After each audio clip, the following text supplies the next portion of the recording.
যে না, আকাশের মুখটা ভার, আমারও মুখটা ভার, তার কারণে একটু মনটা খারাপ। জানো তোমরা, যাদের কাঁচা বাড়ি বড় আছে তাদের তো আর দুঃখের শেষ নেই। ঝড় বৃষ্টি হলে আমফানের সময় তো অনেক ক্ষতি হয়েছে, শুধু আমার না সবাইয়ের।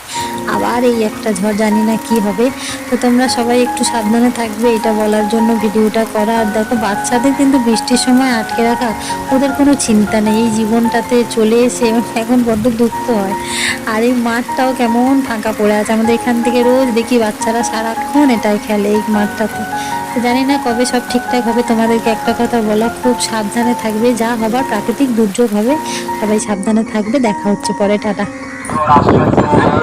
অথবা পাকা ছাদযুক্ত বাড়িতে অথবা নিকটবর্তী স্কুল ঘরগুলিতে সমস্ত জনসাধারণকে সতর্ক থাকার আহ্বান জানানো হইতেছে। যার জন্য গ্রাম পঞ্চায়েতের সঙ্গে যোগাযোগ করবেন।